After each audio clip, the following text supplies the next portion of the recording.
Okay, so this is the last one. This is the last chapter before we actually catch up to Farhat, which is great. If we can do that, that's awesome.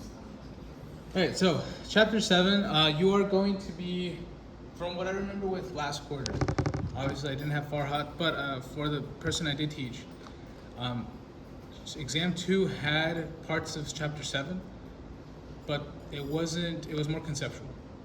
So chapter 5, chapter 6, definitely on the exam.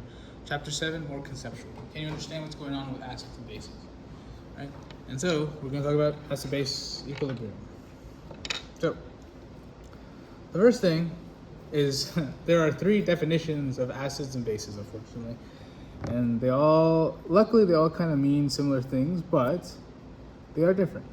So definitions.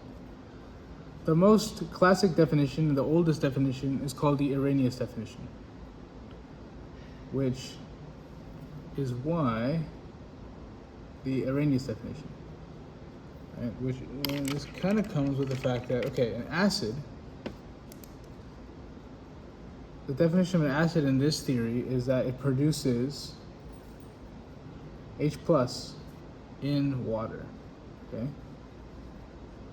And just for the record, H plus is also the same thing as H3O plus, just in case you were wondering.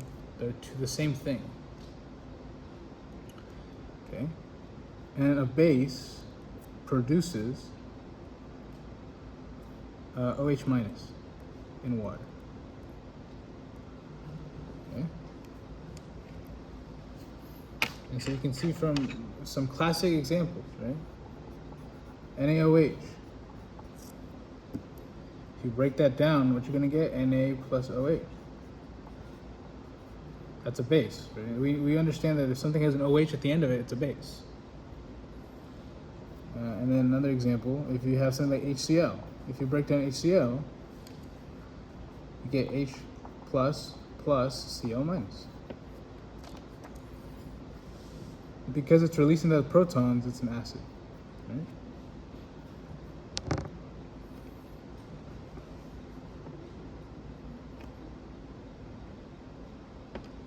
But there are some limitations to this. One, limitations. Can't explain NH3 or bases like that, and only applicable in water.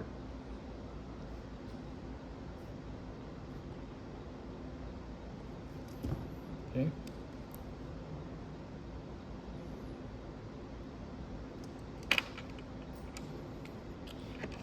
The more commonly used one, then,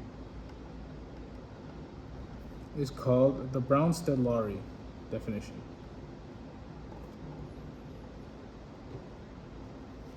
This is the second most modern one. This one's probably the most, most of the acids and bases you'll learn in this course will be easily classified into Bronsted-Lowry bases and acids. Okay? But your professor, I have seen questions asked about all 3 of these theories, whether you understand them or not. The cool thing is they're not different. They all apply to the same chemicals, but you have to understand what are they actually talking about, right? What is the assumption they're making in their theory? So for Bronsted-Lowry, they're all about the proton transfer. So this is the proton transfer theory. So in the Arrhenius, it was that acids release protons and bases release OH. In Bronsted-Lowry, though, acids, they act as H plus donors, which is exactly the same thing as the Arrhenius, but the bases now, they act as H plus acceptors. Acceptors. Okay? And so in this example,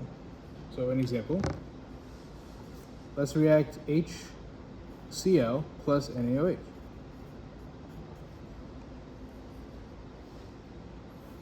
Now we should know immediately that this is an acid and that's a base. Okay. But why? Why are they acids and bases? Well, let's let's just consider that, okay, so this is a base. The Na and the Cl don't matter because they're spectator ions, right? We've kind of assumed that. We've learned that in net ionic equations. They don't participate in any acid-base chemistry. So what we're left with is H plus OH minus. Okay? So why is this an acid? It's because it releases a proton.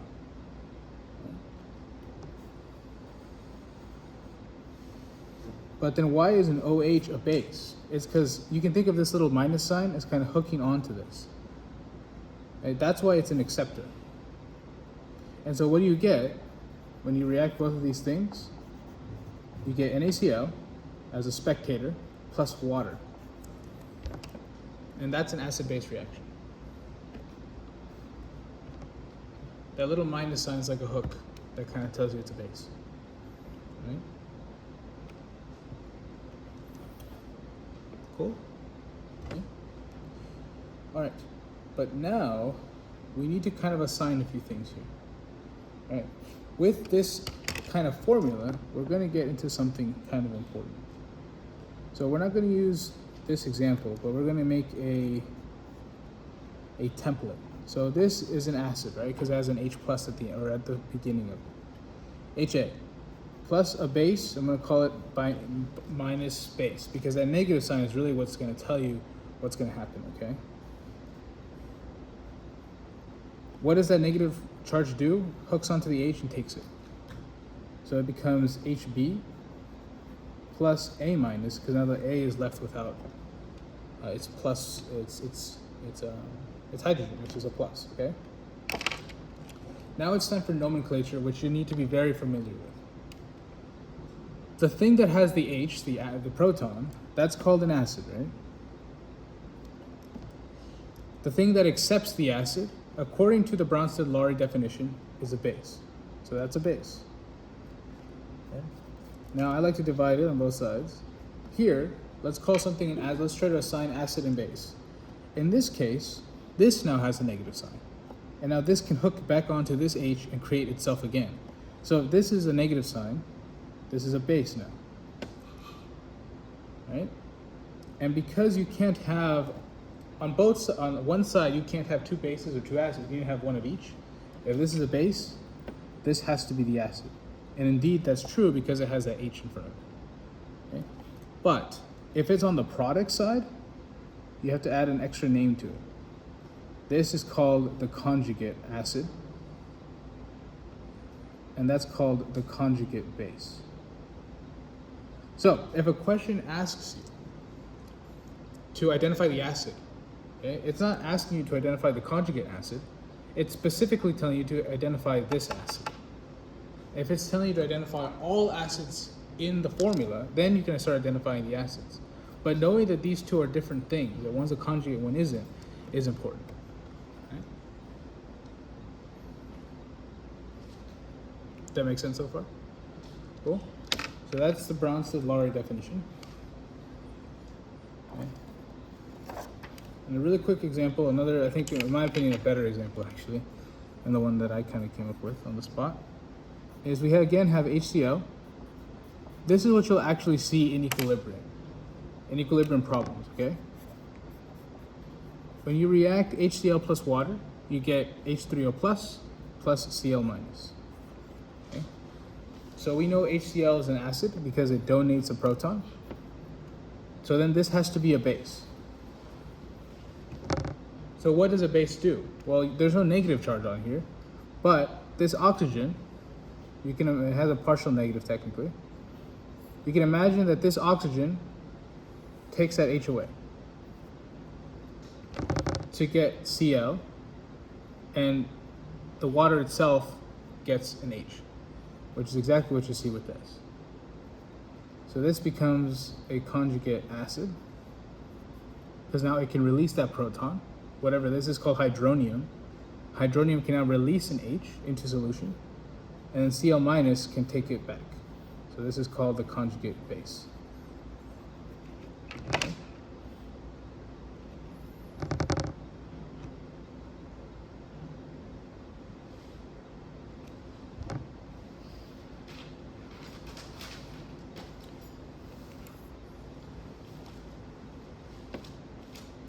Okay, cool. All right, we'll get to that part later. Okay, finally, the last definition, this is the most pervasive and umbrella term you can use for all acids and bases, is called the Lewis definition. And this one is, so this is called the electron pair. So, I'm gonna call it the electron theory. I don't know, pair is whatever. Electron theory, okay? So as you've been seeing, Arrhenius, acids donate H, bases donate OH, okay? Bronsted-Lowry, acids donate the H, bases accept the H. Okay, now we're going to be talking about electrons. So in a Lewis acid,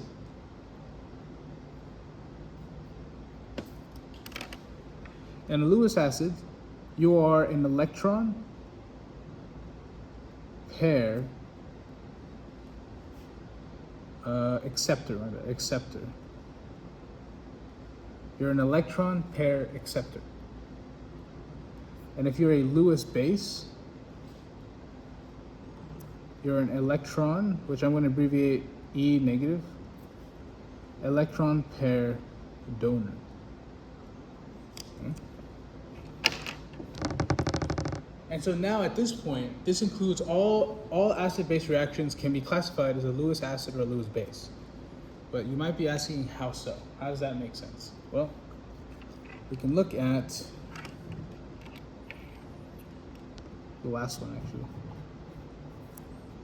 So again, we're looking at the exact same equation that we did last time, but now you're going to see why these charges are so important, right?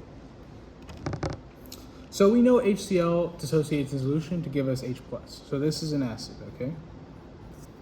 But now we have to look at this side of the equation. What happens to the H? Well, this thing looks like it was the product of this water getting this H. Okay, so as we kind of played it out here, right? Where this came from is this Lewis pair theory. So there are, for every oxygen you can see, there's lone pairs on this oxygen. That's actually where the charge comes from. That actually gives it an excess of negative charge. Okay? So that's partial negative. That partial negative then takes that H. That's what that means. This here is an electron pair. So that base, that water, is an electron pair donor. It literally takes its electrons and, like a grappling hook, hooks on to the hydrogen. And the hydrogen is the electron pair acceptor because it accepts the base coming in. Okay? And so when it does that, we get these two things. But now, this has an excess of negative charge. That minus is a negative charge. It's an electron pair. Right? Now in chlorine, that minus is an electron pair itself. Okay? So what do electron pairs do? Like a grappling hook, they can hook back onto the H. So all this to say, well, this is a base. Sorry, let me label these. If this is a base, and that's an acid, but this is a con acid, that's a con base. All that really says, negative charges are bases, positive charges are acids. And with that, it tells you the whole story about Lewis acids and bases. Does that make sense? That was hard organic chemistry, not gonna lie. Okay. But the ways there is a problem on your discussion worksheet number 7, where it works, but if you look carefully at number 7, wherever that may be, okay, here, they give you HS plus a water, right? And so I told you, right, that the negative sign is going to be a base, right? So that negative sign works as a grappling hook to steal something from the water. But that's not true. That's not what happens.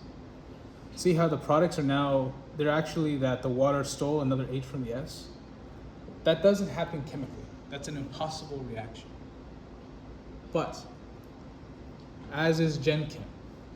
You have to understand the reason why this is correct is because you have to follow the proton transfer. That's what you have to check. So regardless, verify that appropriate, oh no. So I don't like gel pens. Appropriate proton transfer is occurring.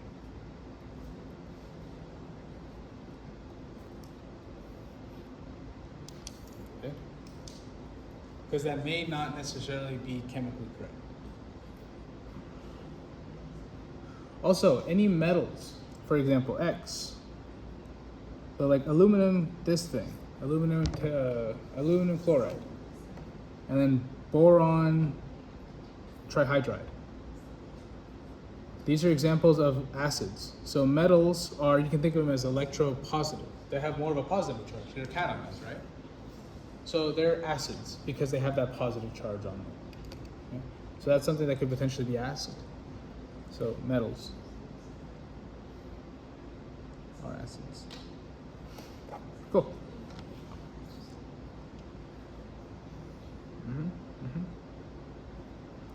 Does that make sense, everyone? Yeah. Definitions of acids and bases. I just like straight up,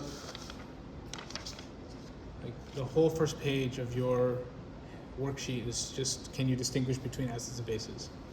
So this will probably be asked at least once, maybe twice, maybe even 3 times on your exam. Okay. So follow the proton transfer. Okay, next up.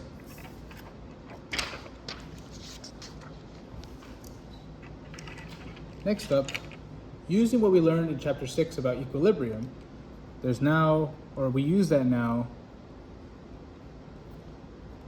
to describe something called acid-base dissociation constant.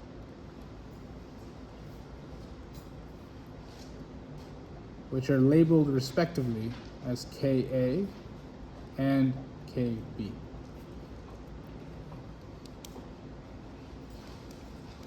So acid dissociation is exactly what it sounds like, right? It's an acid coming apart in solution. And so I think the best case scenario, if we take something, we take HA, so again, this is a generic acid, A representing the acid. If we react it with water, what does the acid do? It donates an H to the water, right? So the water gets an extra proton, and then the acid leaves as a conjugate base all on its own, okay? Okay. So, and everything else should be aqueous. Let's just, for the sake of this, let's just make everything aqueous. Okay, so that's what you're going to be dealing with now, working with acids and bases. Okay? This is basically what you're going to see for the next at least a week or so. And what happens is, let's make an equilibrium expression for this. Okay, well, we do K equals the concentration of products, pro over reactants, equals, okay, the concentration of H3O plus, A minus, yeah? Divide that by the concentration of HA, but not water. And why not water? It's because it's a liquid. So water is not part of this. Okay. And then, but I want you guys to look at what this means conceptually, right? Let's say K is larger than 1. What does that mean? Well, it means that everything is becoming a product. That means it's dissociating completely. It wants to be in the product's form, not in the HA form, okay? And then if our Ka is small, like it's less than 1, then it prefers to be in HA, does not prefer to dissociate. And so now we can use this kind of logic to be like, wait a second. We can now tell how much or how well our acid dissociates in solution. And so with that comes these things. Okay, what does this mean? If you have a large Ka, it means you're a strong acid. that likes to dissociate, or yeah, likes to dissociate. Okay. And then if you have a small Ka, you're a weak acid. That, dislikes, I guess, dislikes to dissociate.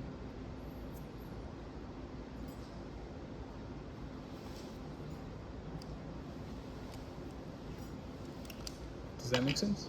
Okay. And so then we can do the exact same relationship, but instead of Ka, which we can denote here, but with Kb now. But now everything's the opposite. Okay? So for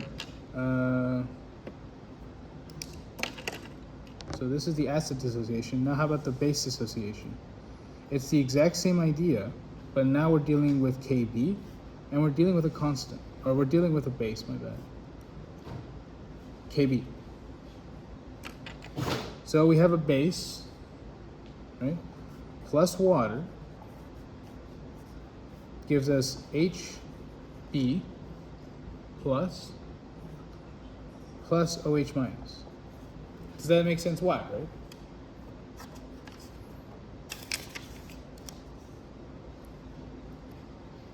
All right, we have a base denoted as B. We add water to it. What does a base do? It abstracts protons. It takes protons away. So it takes a proton from water to give us OH minus for water. And now the base has a plus charge with an extra proton. Okay. So again, we make exactly what we did. Okay, we make a Kb expression now. Okay, so Hb plus times the concentration of OH minus divided by the concentration of the base, B. Again, no water, because water is a liquid.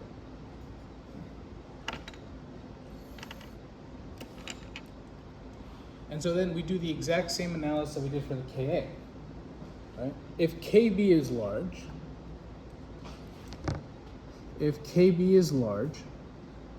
that means that it prefers the products, meaning that the base likes to dissociate.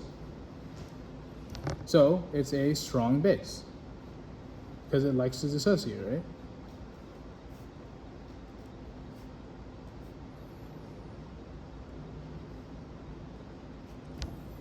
And then if Kb is small, you get a weak base that dislikes to dissociate.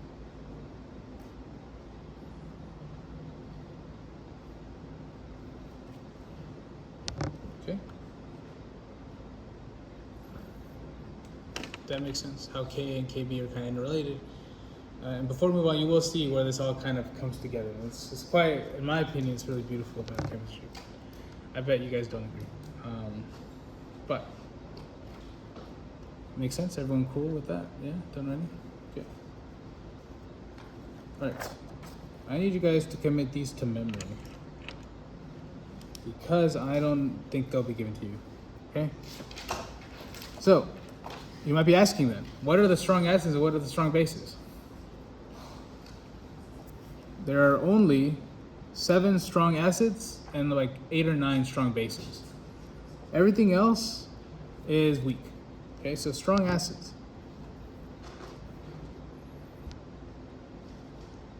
Strong acids are your halogens except for F. So, HCl, HBr, HI. And those are your three strong from the halogens. You have nitric acid, NO3, HNO3, nitric acid. H2SO4 is another one. This is perchloric acid, HClO4. Perchloric acid. And then chloric acid, ClO3. Those 7 are the only strong acids that you have to be aware of. Okay? Everything else is weak. And for strong bases,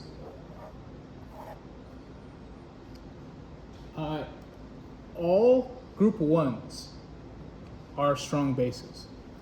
So, lithium hydroxide, Na hydroxide, K hydroxide, rubidium, is it francium? Cesium's next. Okay.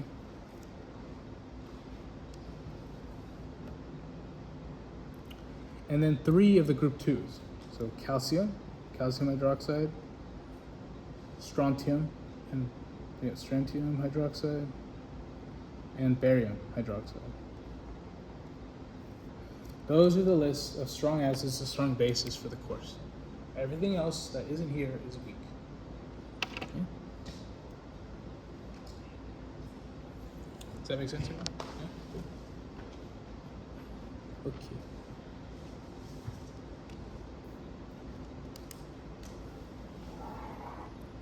All right. Now, the cool math stuff. This is the really big thing here.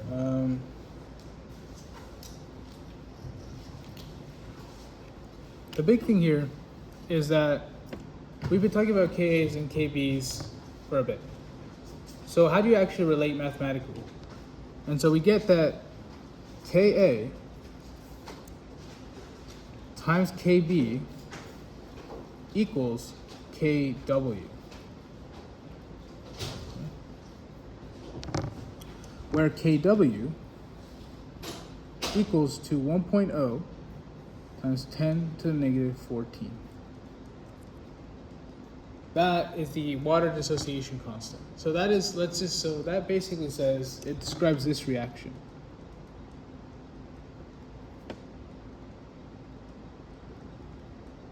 Because water itself can dissociate. It can do that. And so that's what Kw represents. That is basically the Ka of water. And that's a constant. Okay? So now we have a way that, let's say we have a Ka, we can now divide that, we can divide by that Ka, we can divide Kw to find Kb of that same thing. Okay, so that's if you, yeah. Okay, does that make sense?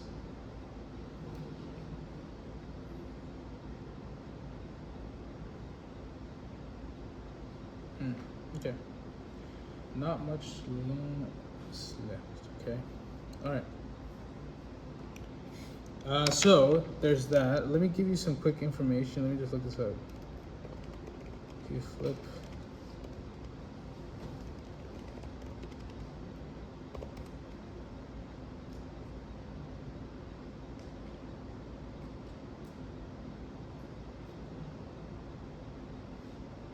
Okay. Yes, so guys, right. Okay. So, a really cool thing then is ultimately, this is actually what happened last exam, or the exam from last quarter. If you have a Ka reaction, where you have an acid, right? If you flip that equation, you're going to get your base. It's going to become the conjugate base, is then it's going to become the base, right? You can use this equation here, Ka times Kb, to find the K and Kb of the same reaction, which I don't think it's tested on this test coming up, but I have seen it on the final. So understanding you can do that. If you flip the equation, you can actually get Kb. And so this relationship is super important. Okay? In similar vein, this introduces a whole other concept called the pH scale. Okay? So the pH scale goes from 0 to 14. And so what that tells us, 0 to 14, okay? pH is a measure of H plus in solution. Okay? It's a measure of H plus in solution.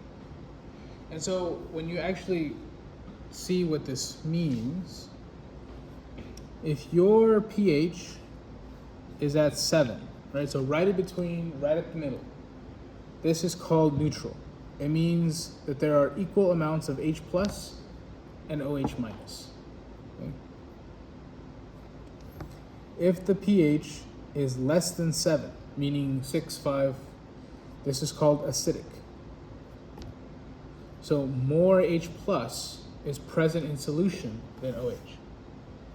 And then finally, if its pH is greater than 7, this is called basic. And you guys might have been wondering, wait a second, how do you get that you have more H plus than OH minus, right?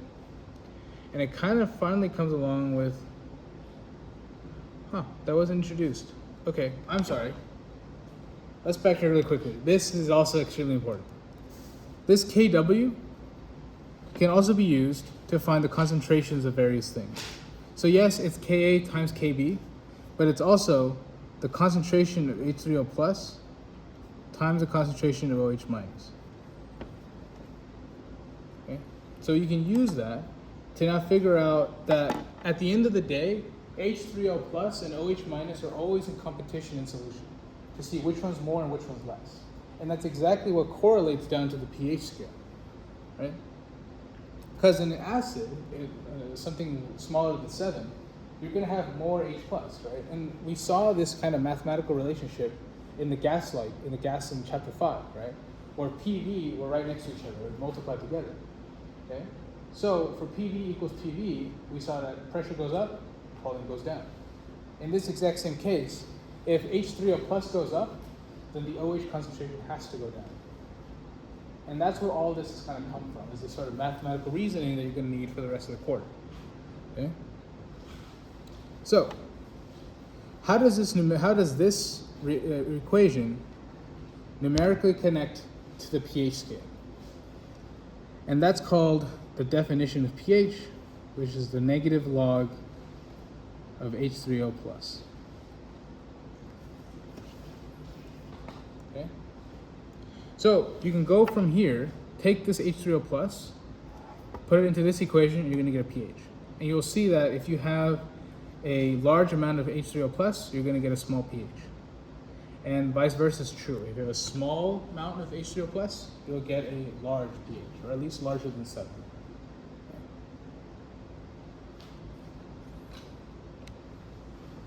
Okay? And I guess it's also time to just introduce to the other players. There's also a measure of pOH. Okay? Let's say you don't want to care about the H. You want to care about the OH, the hydroxide.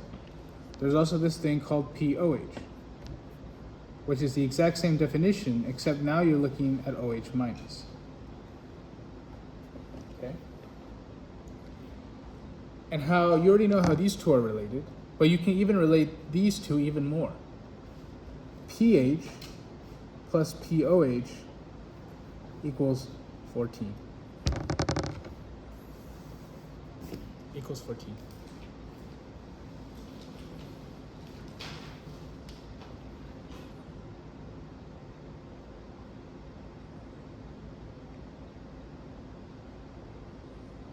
Okay? So all these different things have been used. I will promise you there will be something in exam 2. For my class, you guys, we will talk about this week in discussion. You'll see some problems that we do with this. And it's also the video for chapter 7 discussion is already up on YouTube, so you can see where it's applied. But using these 4 different equations, relationships, will be extremely helpful for problems this point on. Okay. Okay, I think we're the last part. Okay, yeah. The last part I want to leave you on just because it's relatively easy to understand.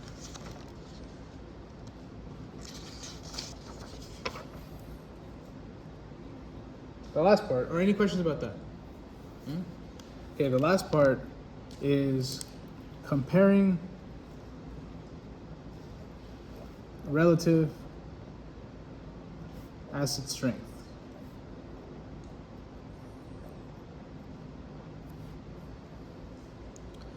Okay, so when you compare relative acid strengths, the things you're looking for okay, is there's four things you're looking for. One is bond strength. Okay. So if you have a weaker bond, so a weaker H to acid bond, that's going to give you a stronger acid. Okay. An example of this is HI is stronger than HBr, stronger than HCl, stronger than HF. And so you can do this and kind of saying, okay, the bond strength decreases as you go down. So bond strength decreases as you go down. As you go down a column, I guess. Okay?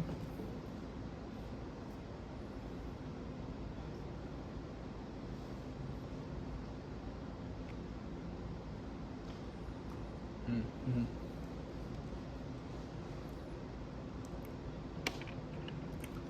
Number 2, it's a term called electronegativity. So, did Farhad go over electronegativity at all? Maybe earlier in the quarter? Like really far earlier? Oh, yeah. Like I should be like towards the beginning. Yeah. Okay. So, okay, that's good. All right, so electronegativity is the concept that things have a certain, they have a certain electronegativity. And remember, I don't know if you guys remember, but remember I said that the halogens have a -1 charge, okay? They really want an extra proton to become like the noble gases. So that's the same idea, right? Electronegativity increases as you go right on the periodic table and up. So, right and up. So what is the most electronegative atom, you might ask? It's fluorine. Fluorine is the most electronegative atom. The noble gases don't count because they're noble. They don't care. But so that means everything else besides chlorine is the most electronegative atom. Okay? Does that make sense? So I'll draw a little square here. It represents the periodic table. So if you go this way, I should have drawn it the other way. It's okay. Okay. Electronegativity increases as you go up and to the right. And what this means for acids and bases, the more electronegative an atom,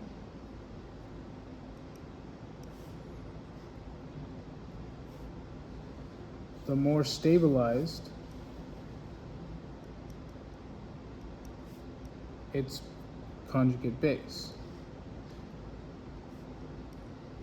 And thus, at the end of it all, the more stable,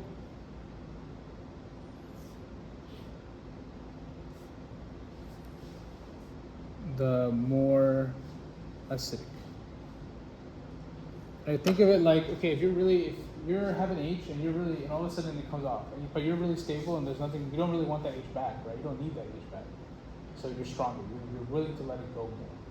As opposed to another acid who's like, wait a second, I really want that H back. We'll take the H back, right? Then it's gonna be a much weaker acid. But if you're the opposite, obviously then the H leaves. And that's why you can take away an H from a carbon atom, so like methane. You can't take one away. But that's almost impossible. You're gonna need something that's extremely, extremely strong, which you will hopefully never experience in life. Okay, so. And then finally, let's see what we can do here. Sorry, can you start your brush? Oh, my bad. Yeah. Thank you. Sure. And then finally, let's do number 4. Or I guess number 3 in this one. Okay.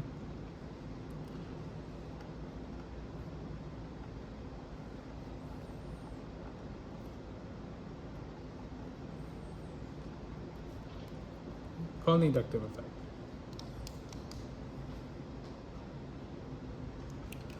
So this is electron withdrawing groups.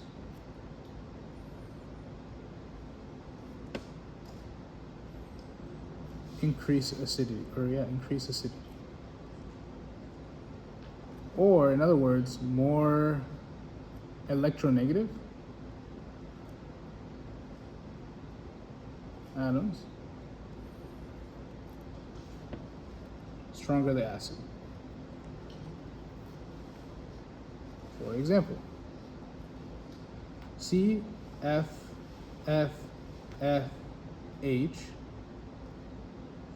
versus CHHHH.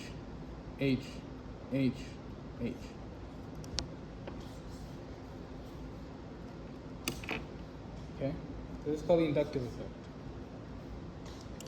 What happens here, what the inductive effect ultimately is that those fluorines are very electronegative, which means they love electrons. And so you can think of them as kind of drawing electron density away from this carbon. And now the carbon's all weak because all its electrons have been stolen. Okay? And so when it's weak, it just lets that proton go because it's weaker. It's literally getting pulled back, and that proton is just left kind of on its own. But this H, this is called methane, those H's cannot pull that H. They don't pull that carbon enough, right? As you can see, H is on the other side of the table, so it's not really electronegative at all.